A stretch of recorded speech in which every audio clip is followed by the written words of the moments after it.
This is how you get literal speed hacks with the Butterfruit, and this is how you get 20 air jumps instead of 10. These are some crazy illegal things that you can do in Blox Fruits. Okay, so the very first glitch I got for you guys here is actually a very crazy speed glitch that literally lets you travel at light speed without even actually using any fruit. And the way you do that is that you simply need to have the Buddha transformation equipped. And you have to make sure that it's the unawakened version of the Buddha fruit. And then you need to hold a fruit in your hand. You literally just need to equip the fruit. Once you do that, you have to hold A or D. And then you literally start zipping across the map in light speed. And if there's no obstacle in your way, you literally just keep flying forever. And this is actually a very useful glitch because it actually does have practical use. I mean, who doesn't want to go light speed? I'm pretty sure this is faster than the light fruit if you do it properly. Moving on, we got another very overpowered glitch. This is the glitch that literally lets you become invincible. Like, you literally take no damage from anything.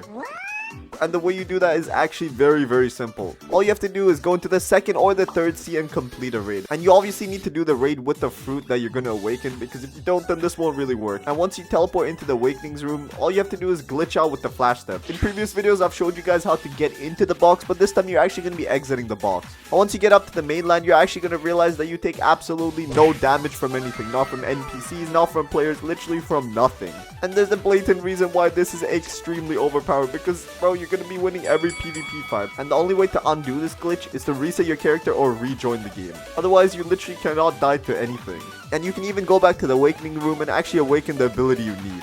Moving on, the next glitch we got here is going to let you access the cursed ship early. Everyone knows that the cursed ship is this huge ship that's located at the second sea. But did you know that the inside of the ship is not actually where it seems to be? And that place is located behind the second sea. So once you spawn into the second sea, if you grab a boat and just drive backwards, you're going to actually reach the real place of the cursed ship. Just make sure you don't step on this red stuff because it does a lot of damage and you're probably going to end up dying. This glitch does not have much practical use, but it's still a pretty cool thing. And if you haven't unlocked the cursed ship, this is a way to get to it early. Moving on, we got a very cool visual glitch, and this is to make your character basically turn into a ghost without having the ghost fruit ability activated. And for this, all you have to do is use the passive ability of the ghost fruit. Everyone knows how the passive ability works, but if you don't, it basically turns you into a ghost with half health after you die. And basically use this passive ability while having a different fruit's transformation equipped. You can use this with literally anything that has a transformation. The Buddha, the mammoth, even the leopard fruit works. And you basically just become a ghost version of whatever transformation you choose. It is pretty cool. But regardless, it doesn't have much practical use, well, because you're not really doing anything. It doesn't really give you any buffs in fights, but you can kind of just flex on players, I guess.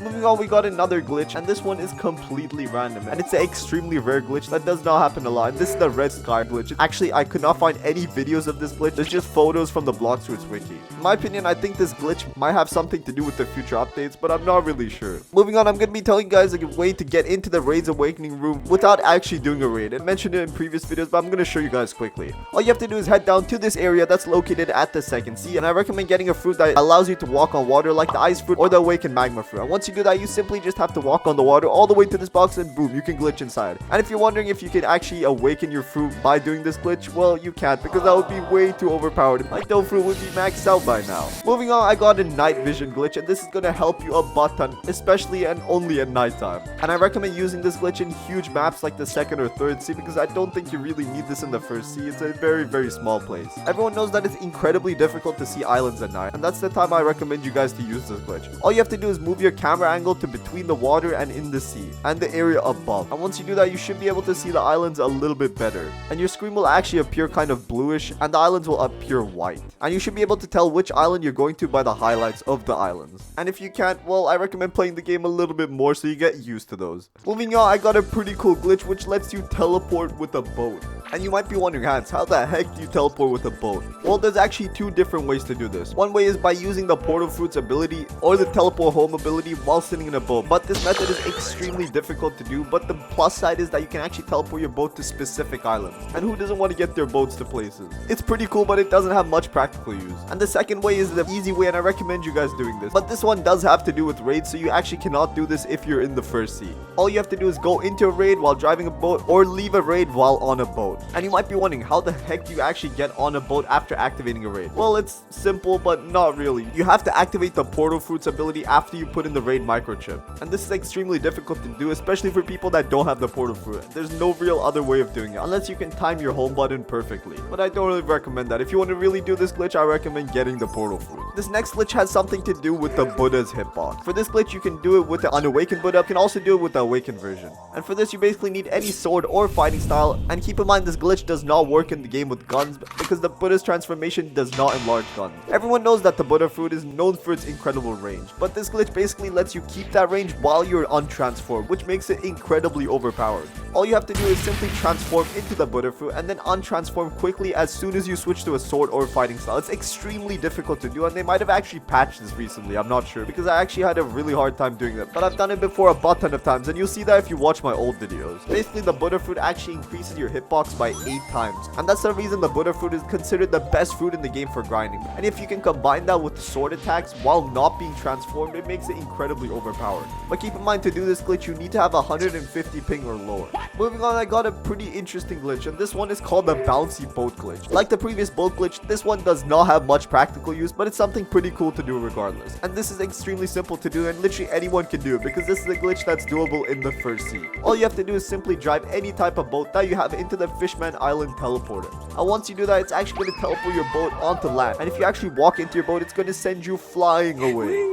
This glitch was actually a lot easier to do in the previous updates of the game because you had way smaller boats. Now the boats are literally all gigantic. So I recommend using the dinghy boat for this one because it's the smallest boat in the game. Hey, what happened? Next glitch I got here is probably the best glitch in the whole game, and it has the most practical use out of every glitch on this list. That is the flash step wall glitch. All you have to do is basically angle your camera and boom, you should be able to teleport through walls. And I use this glitch on a day-to-day basis, literally every time I play the game. I don't know what I would do without this glitch, but something special about this glitch is that the flash step is actually not the only way of using it. People that have the Coco sword can actually also use this glitch if you use the Z ability of the sword at a specific angle. And you can also do this with the death step Z ability. But it's incredibly difficult to do. The flash step way is the easiest way of doing it, so I recommend sticking to that. This next glitch is called speed dashing, and this obviously has a lot of practical use because it lets you make your dashes faster. Basically, all you have to do is press Q and then space, and while you're doing that, you have to head towards something like a stair, or you just dash around. And basically, the more you dash, the faster you get, but you have to time your jumps properly, and it's incredibly difficult to do. So if you want to actually master this, then I recommend practicing it. And this one works a lot better with races that actually increase your dash distance. Races like the ghoul race make this glitch 10 times better because you get an extra 30% run speed during the night and your dashes are longer.